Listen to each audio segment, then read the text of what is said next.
After a surprise visit to my girlfriend, I was blocked and ignored, only to hear she's lost feelings for me. WTF. My girlfriend, 18 female, and I, 18 male, have been in a relationship for just over a year. Both of us are attending college, but she is studying in a different city approximately 400 kilometers away. At the moment, we are in a long-distance relationship.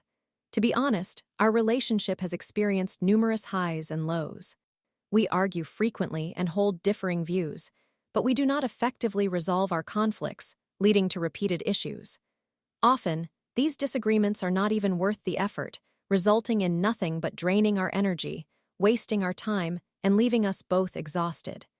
The main concern I have is that whenever we argue, she often threatens to end the relationship. It has become quite common for her to say things like, "We are finished," "I am breaking up with you," and "You are a jerk." Lately, these comments have become less painful for me. During these heated moments, she tends to say things that are completely unnecessary, often rude and hurtful. I have mentioned this to her several times, and while she has promised to work on her words, I do not believe she is genuinely trying, and the situation seems to be deteriorating further, becoming too burdensome for me. I truly care for her and want to make this relationship succeed. I want to comprehend her feelings, and I have expressed this to her. However, I find it challenging to understand someone who communicates in such a hurtful manner. In my opinion, this is poor communication. This tendency to lash out has been present from the start, and I initially believed it stemmed from my shortcomings, convincing myself that I needed to treat her better. I made every effort to remain unaffected by her comments, but lately, that has changed. It is affecting my mental state, and I feel like I am failing everywhere.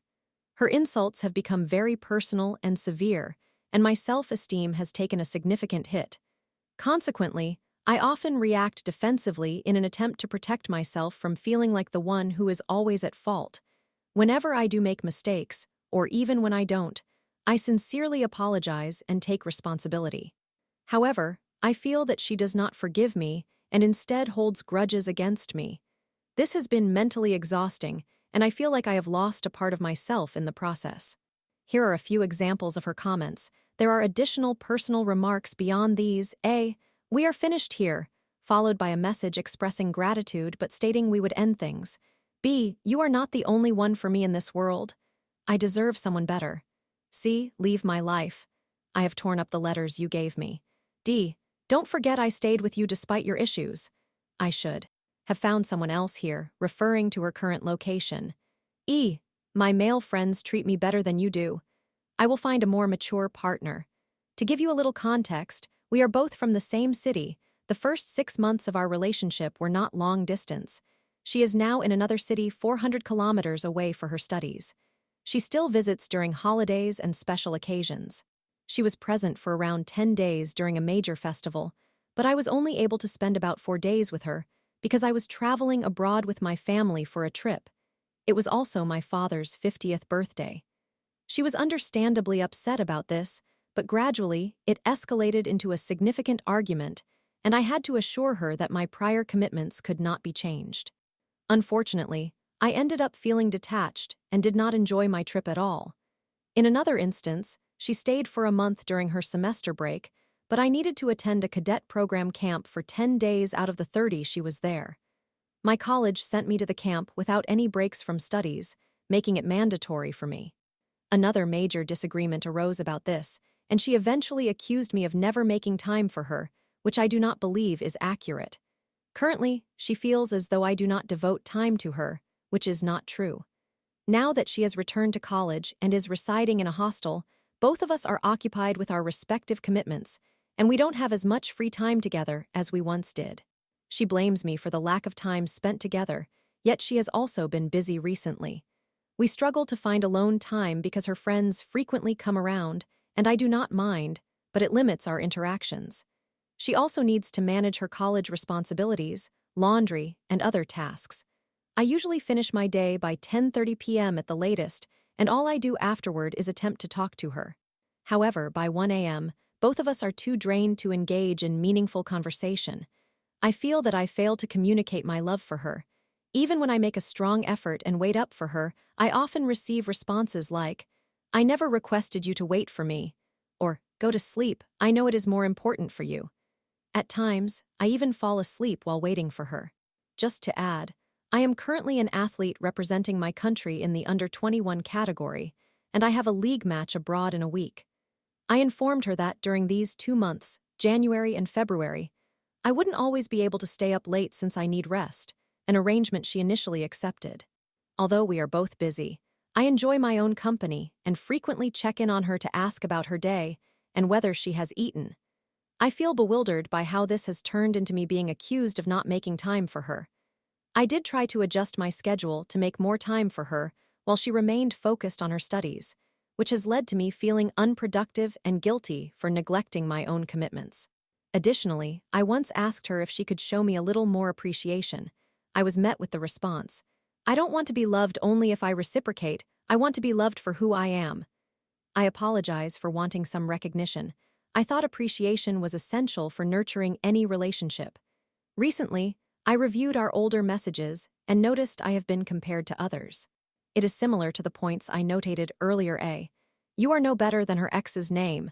He cheated on me but still devoted time to me. B. Several of her friends live in a different city, and she noted that she had plenty of time with them during those holidays. Everyone returned to their parents' homes in the same city, but she accused me of not putting in time when those individuals could. I wasn't even present at the time. C. She expressed concern over how her male friends give her more attention than I do.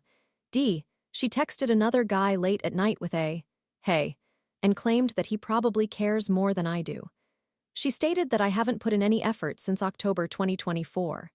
In mid-January 2025, one of her friends sought her help to create something for his girlfriend for Valentine's Day, and she remarked that I do nothing for her at all. She accused me of taking her for granted and lacking effort, which I truly do not understand. I took a day off during my last 2 weeks of practice and traveled 400 kilometers to surprise her, although she had an inkling I would come. I brought gifts and intended to ask her to be my Valentine in person. Additionally, I hoped to celebrate our 1-year anniversary. We could not do much on that day online, and our mood was not great because our relationship was somewhat unstable at that time, and Valentine's Day together, since we would both struggle to travel on those specific dates. I arrived 2 hours late, as my family accompanied me since they had business in a nearby city and were aware I was meeting her. When I finally reached her place, she chose not to come outside to meet me. Why? Because she had woken up early the one day she could sleep in to prepare herself and felt I made her wait. While I admit that I have arrived late on a few occasions, typically just 20 to 30 minutes past the original plan, I did not expect this reaction. Her mother indicated that she was eager to meet me, but my girlfriend did not convey any excitement. The previous night, she had already made hurtful comments, like claiming she would meet another guy instead of me, and her mom blamed me for being late. While I acknowledge my tardiness, I do not think her reaction was warranted. I observed her head off with another female friend for lunch right in front of me, and when I called out her name, she ignored me.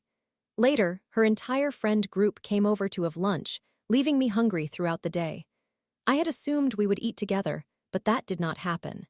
I waited until 4:45 p.m. in hopes that she would return so we could spend time together, but during this whole duration, I was blocked from calling her and could only communicate through text, which did not guarantee swift replies.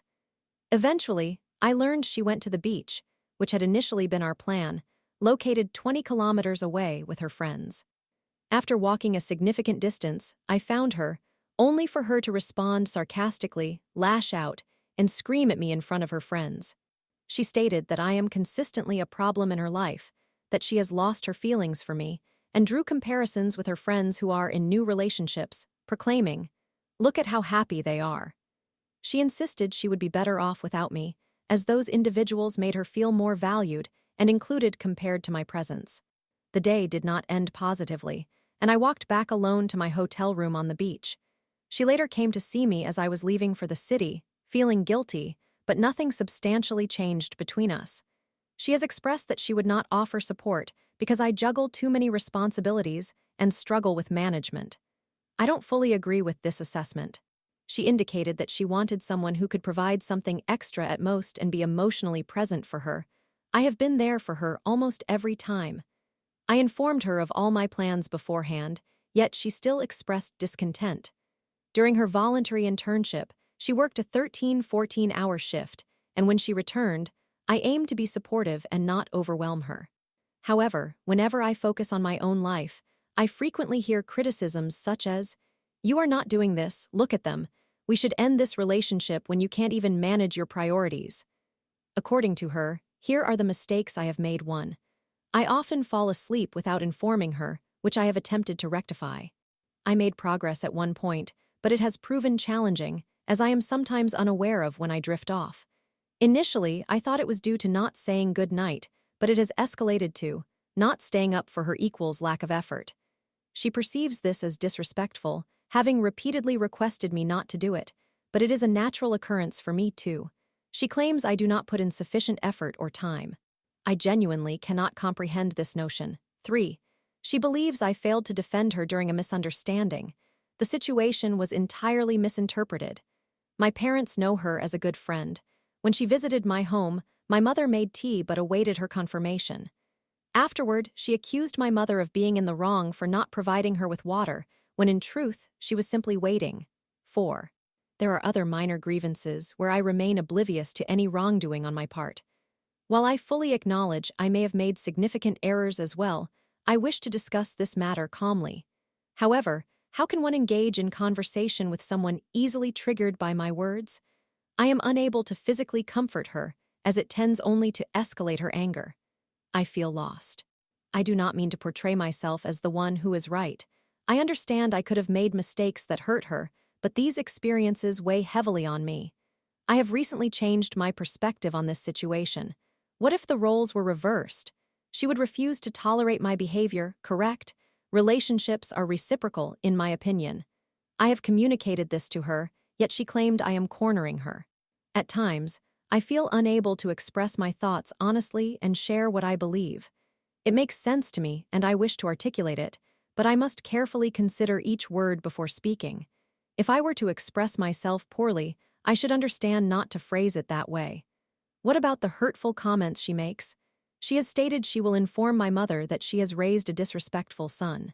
She accuses me of not caring for her, understanding her, or showing her respect. Yet, I perceive this as a two-way street. I do not see that kind of respect coming back from her, especially regarding her comments. This situation has significantly impacted me mentally and physically. I feel a heavy weight in my chest and have lost my appetite. I informed her that this entire situation is also exhausting for me, but her response is always, "Then leave." Or, "Nothing has happened to you. I haven't done anything so terrible for you to feel this way." I feel that my natural capacity to love her has diminished due to the hurtful remarks she has made, causing me distress and constantly replaying her comments in my mind. She wasn't always like this. I am unsure of what has caused this shift, but I love her and do not want things to worsen for us. Thank you for taking the time to read this. I feel more at ease now. Any advice or suggestions would be greatly appreciated. In brief, my girlfriend and I have been experiencing conflicts that seem to negate each other's feelings, and her reactions are causing me emotional pain. Story 2. From bridesmaid to disinvited, I was sidelined by my best friend's sister. After years of support, I realized I had to let go. OMG. In October 2022, I served as a bridesmaid for a friend's wedding. Let's refer to her as Sarah. We had maintained our friendship throughout college, where she was also part of my wedding.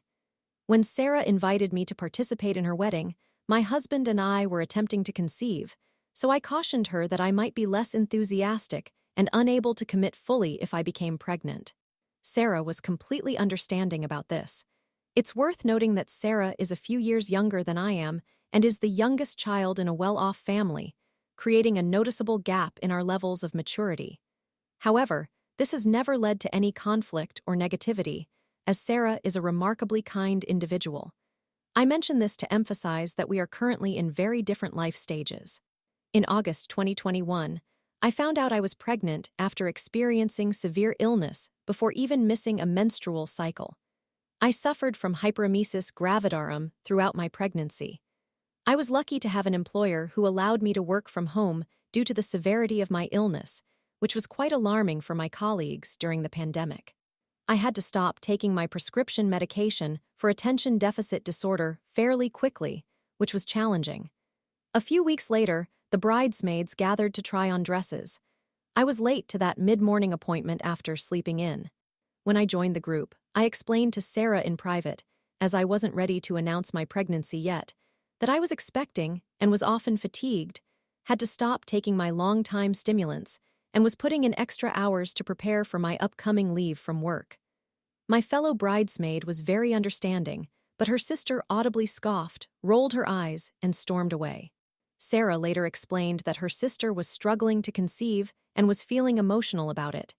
At that point, I had been to the sister's house twice, and, as a renter, felt only gratitude for being welcomed into such a beautiful home.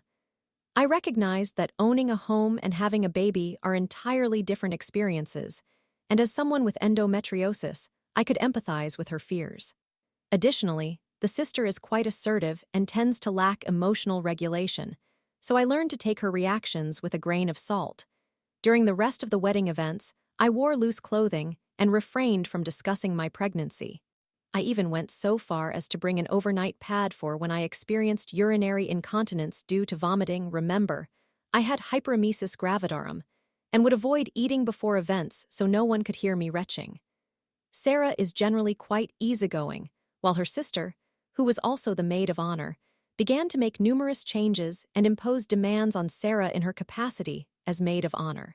These weren't details that Sarah found stressful or that she had expressed disinterest in. For example, Sarah had let her hair grow out and wished for the bridesmaids to wear their hair up in order to highlight her hard work. The sister opted for a half-up hairstyle instead. While Sarah had chosen an autumnal color scheme orange, mustard, and dark green, the sister wanted to wear black, leading to all bridesmaids being dressed in black. Sarah preferred each bridesmaid to have a unique dress style while sharing a common color, yet the sister desired a distinct style, resulting in the bridesmaids wearing standardized outfits while the sister selected a dress that was markedly different from ours. I chose not to intervene in family matters and refrained from voicing my opinions to anyone apart from my husband. As a side note, this wedding was turning out to be exceedingly extravagant. I spent more on my bridesmaid's dress than I did on my own wedding gown. Sarah invested close to $10,000 in her dress.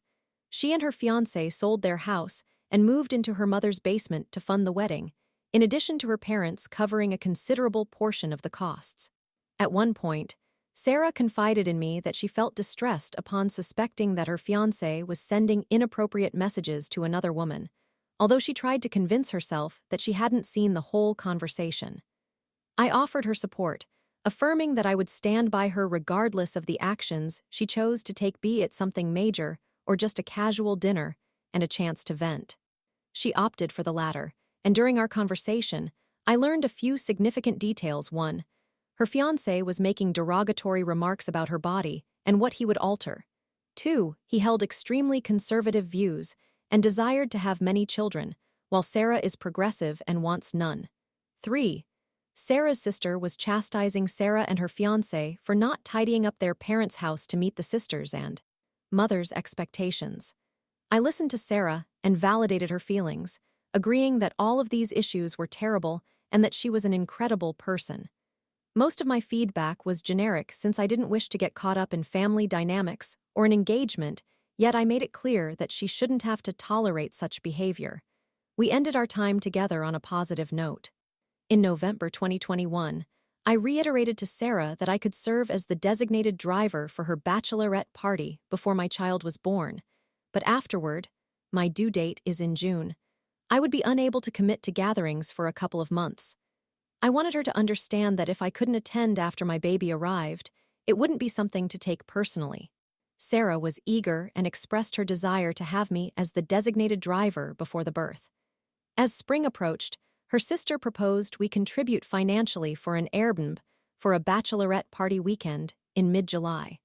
I kindly explained that I wouldn't be able to attend the celebration as my child was due in early June and would still be an infant, plus I would still be recovering from childbirth.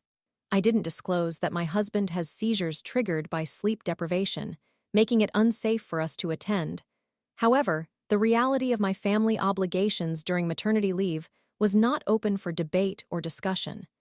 Sarah called me upset, suggesting that if I couldn't commit, I might as well just be a guest, to which I was perfectly fine with.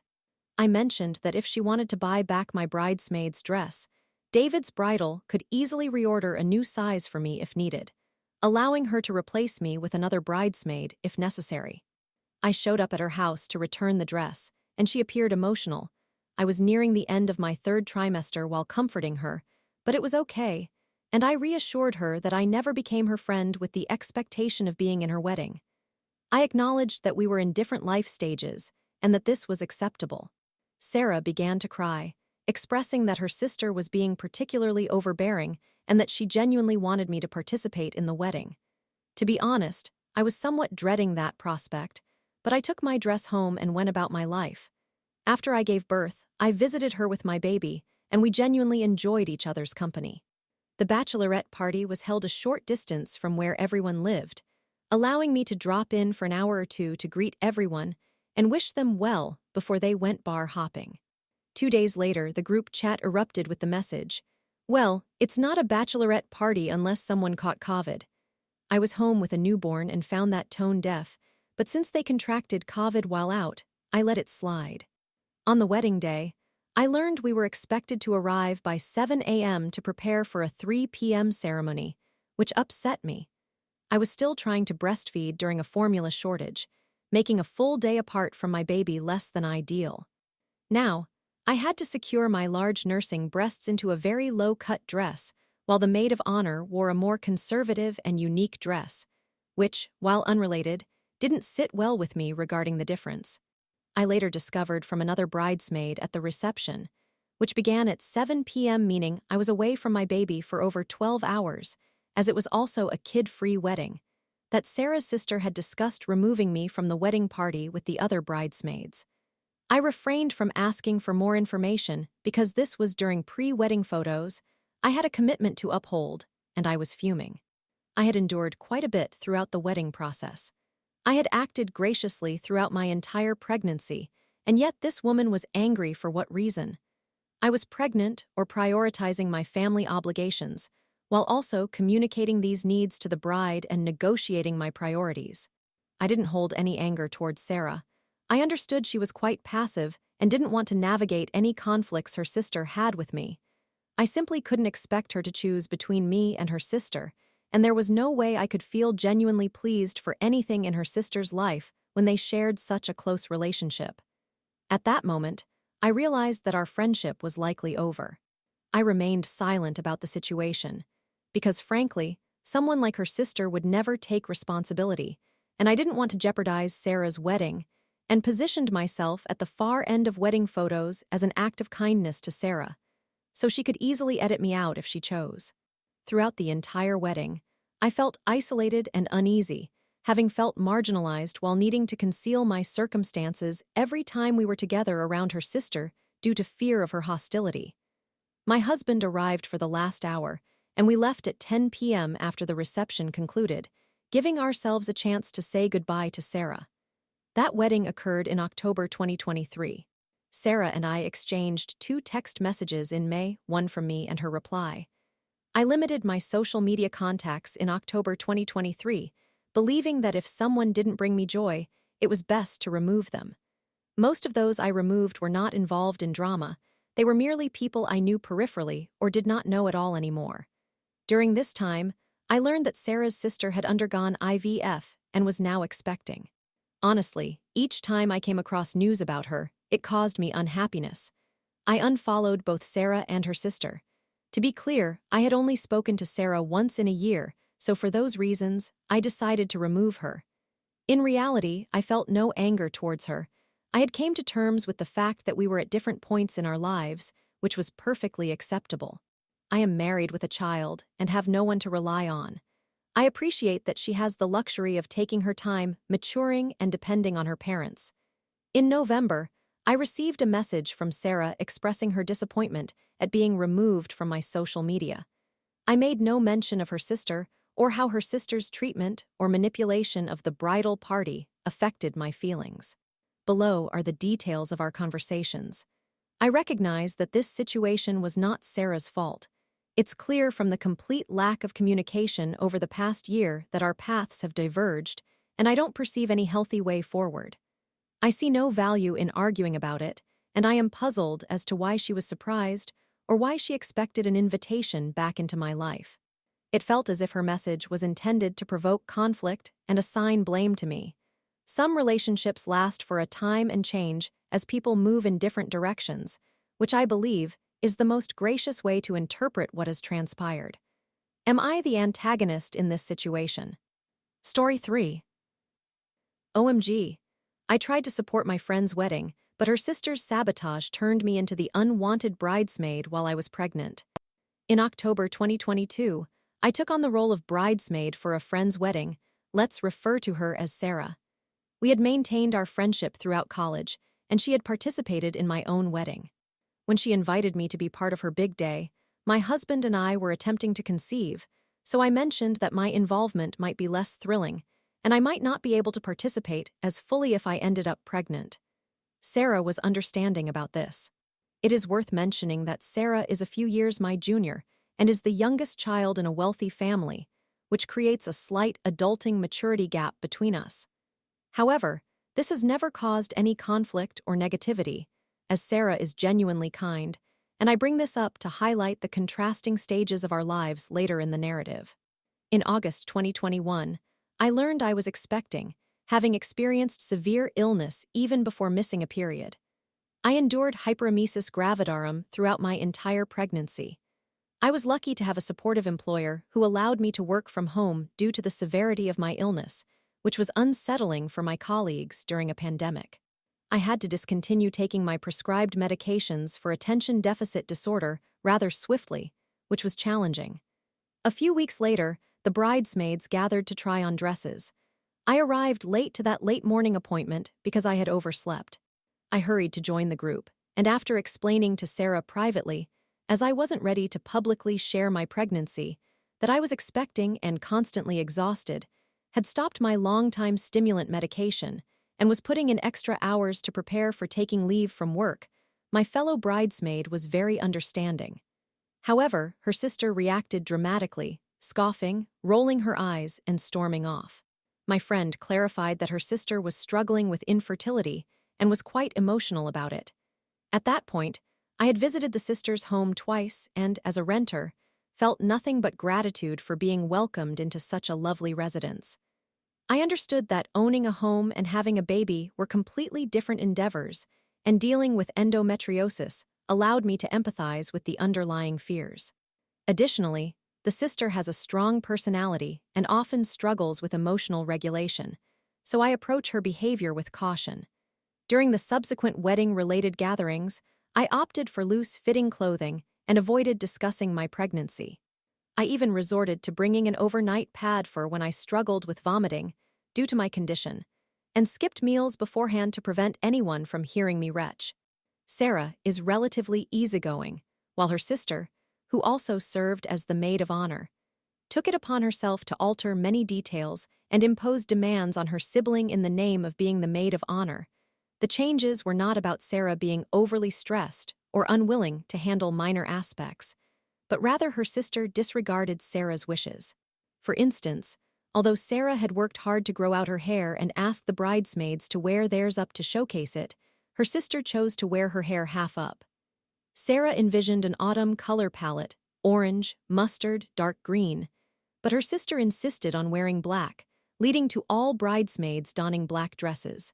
While Sarah wanted each bridesmaid to choose a different dress style within the same color scheme, her sister opted for a unique style, resulting in standardized dresses for the others while she wore something distinctly different.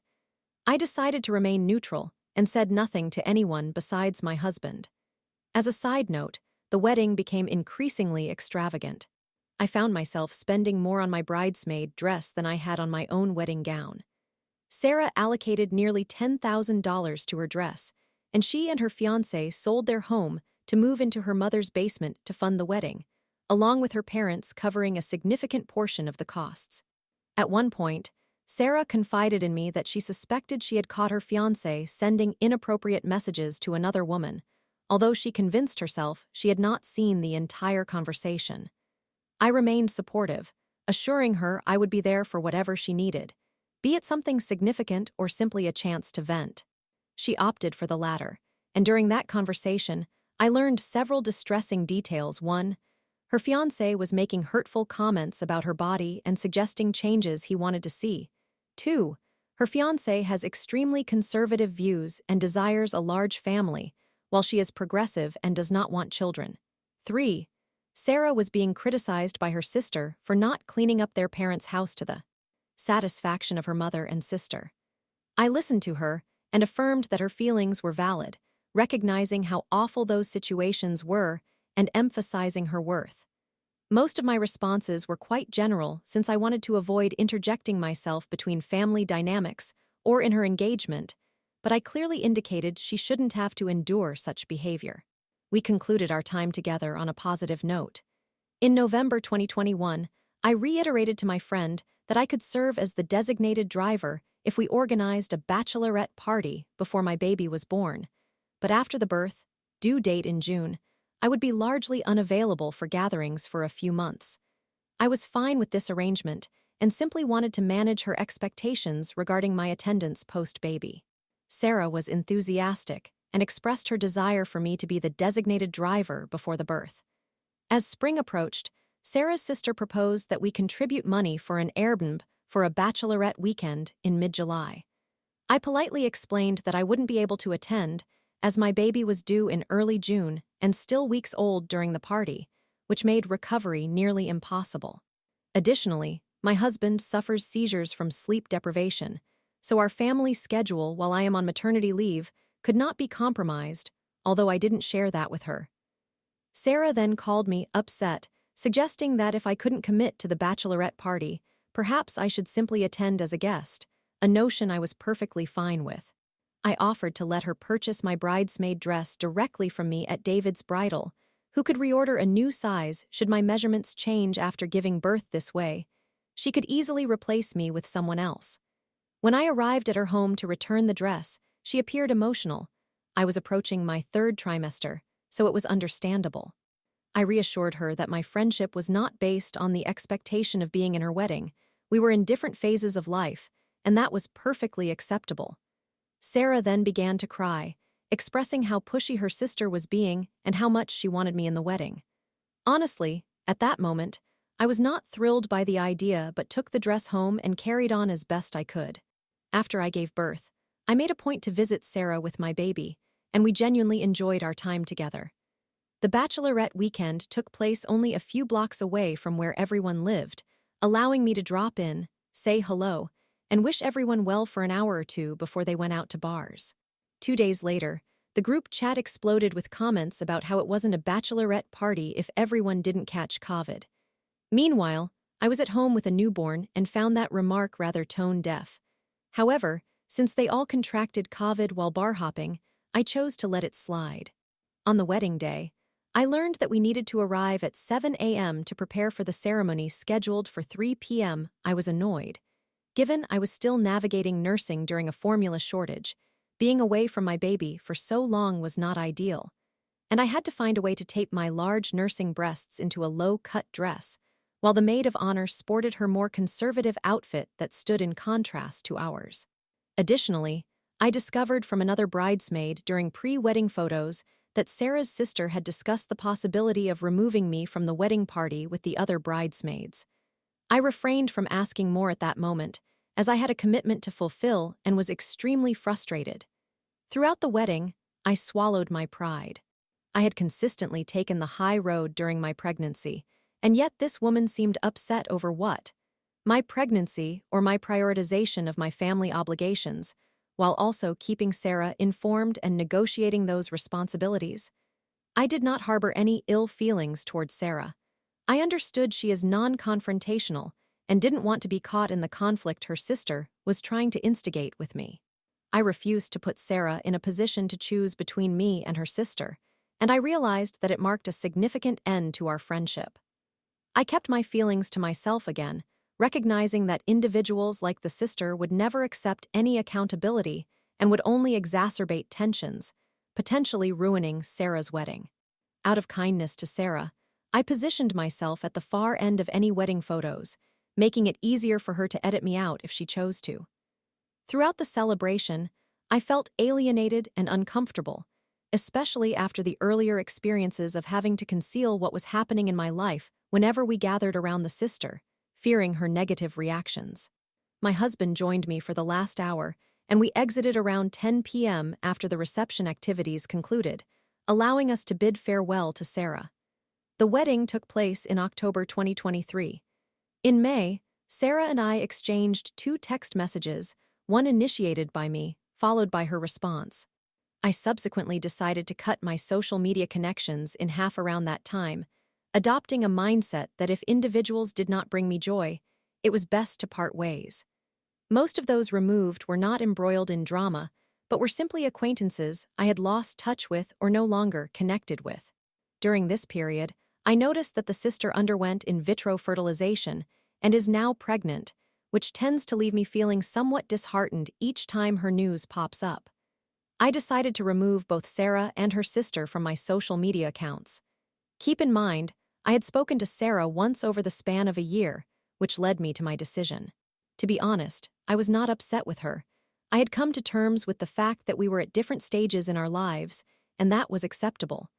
I was now married with a child, lacking a support system. I appreciated that she had the luxury of maturing at her own pace and relying on her parents.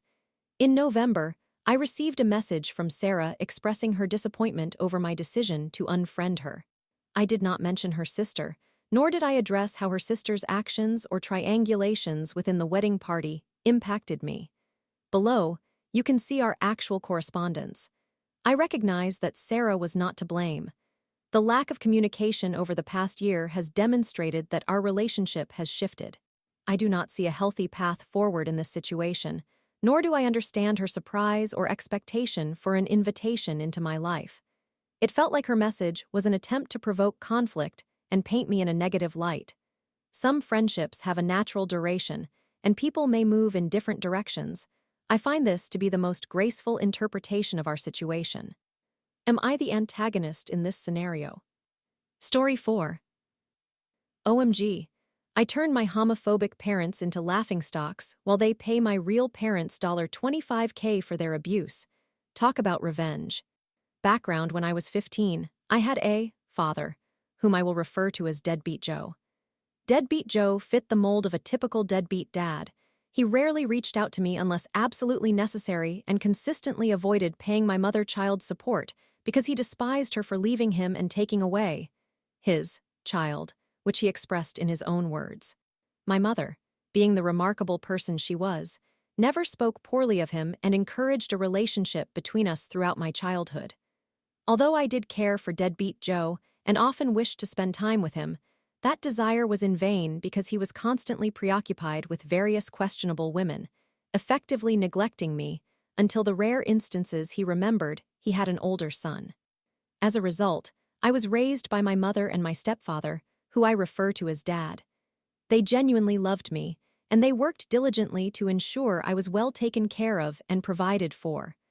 Unfortunately, my family had to relocate to another state when I was 12, which required my parents to purchase a house where we could live. Up until this point, we had been quite poor, but they managed to buy a house after securing a great deal. However, the quality of the house was very poor, and my parents were unaware of this and ultimately were taken advantage of. When my mother lost her job, our financial situation deteriorated, and we had to depend on food banks to provide us with essentials for survival.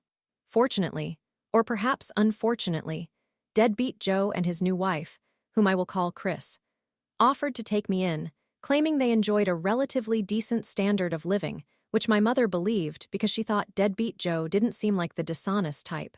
Despite my objections by that time, I had developed a strong dislike for Deadbeat Joe. I moved in with him, Chris, and their children because my biological parents were on the verge of losing our home and wished to spare me from experiencing homelessness alongside them.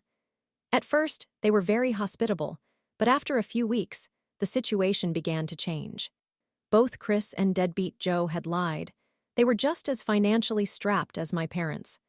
Gradually, Chris displayed a volatile side, and when deadbeat Joe discovered I was gay, it became problematic since he was extremely religious. They both genuinely disapproved of my sexual orientation, despite their claims to the contrary, with deadbeat Joe believing that I required mental help because he considered being gay to be an illness. They attempted to force me to adopt their beliefs that my identity was wrong, but I refused, which infuriated them. Chris soon turned exceptionally cruel and manipulative toward me, enforcing draconian schedules regarding when the children could engage in certain activities, preventing me from attending school without justification, and threatening to isolate me from her entire family if I failed to comply with her demands. All of this caused me immense stress and anxiety throughout my 2-month stay there. I often found myself in the corner of my room, crying and wishing that the electrical issues that frequently occurred would ignite the house in flames and take me with it. The built-up anger and resentment toward Chris and deadbeat Joe was overwhelming. Eventually, tensions escalated within the household, and I was accused of being a pedophile who wanted to harm my brothers after Chris claimed that someone searched for child pornography on her cell phone. Deadbeat Joe confiscated my phone and threatened me with knives, pushing me to take my phone back and flee to hide in the bushes outside the trailer park where we lived. The police were called, and my parents manipulated the situation to portray me as a terrible child, after which they left. The following week turned into a nightmare as Chris and deadbeat Joe relentlessly tried to extract a confession from me, perpetually threatening me. Still, I stood firm and managed to return to my biological parents' home. By this point, I was filled with rage, yet I refrained from retaliating because I wished to move on. However, a month after escaping from Chris's house, I couldn't shake off the memory of her smug expression during the week she held me practically prisoner while trying to destroy my life. I determined that my loathing for her was sufficient to warrant retaliation. The revenge. I resolved to sign Chris up for numerous junk mail subscriptions using the information I could find online and from the school directory where she worked. Interested in the sacred teachings of Scientology? Click, want information on mediocre products that will fall apart after one use? Click, want to see explicit videos of women together? Click, click, click. Next, I decided to send recordings of some of Chris's comments to her family. During my stay at her house, I had recorded her abusive remarks so I would have evidence to show my parents. I sent those recordings to all her close friends and family members before blocking them, with the content being extremely damaging that it would not surprise me if some distanced themselves from her afterward. Lastly, I made a decision to ensure that deadbeat Joe continued to pay my mother the child support he owed her. I had initially considered asking my real dad to adopt me, but once I learned how much, deadbeat Joe was required to pay my mother about $1,200 monthly. I calculated that I would allow my mother to keep collecting support from him out of spite until I turned 18. It will still be quite some time before I become an adult, as I am currently 16. By the time I reach 18, deadbeat Joe will be legally obligated to pay my mother $25,000 over the next few years of my life, which is certainly not a trivial amount. Resolution: I never received any response from my abusive parents after executing my revenge, so I am unaware of their immediate reaction to my actions. However, when I revisited the school directory to check for any changes, I was surprised to find that nearly all of the teachers' information had been removed, and my stepmother's name was no longer listed. Putting the pieces together, it dawned on me that I had instigated a comprehensive site-wide change, and the reason I never heard back from my abusive parents was likely because I had embarrassed Chris so severely that she would have chastised deadbeat Joe if he dared to contact me again. Upon realizing this, I found myself laughing uncontrollably, and I exited the school's website. Currently, I am preparing for an examination that will grant me certification in a crucial aspect of the profession I aspire to enter. I take my education seriously now and have access to opportunities that I wouldn't have had if I had remained at Chris's house. I have made new friends and moved forward from the trauma inflicted by my parents. TLDR, a cruel, homophobic biological father and stepmother make my life unbearable for 2 months. I take my revenge, which forces them to pay my real parents $25,000 over the next 2 years of my life, and exposes them as abusers to their circle of family and friends.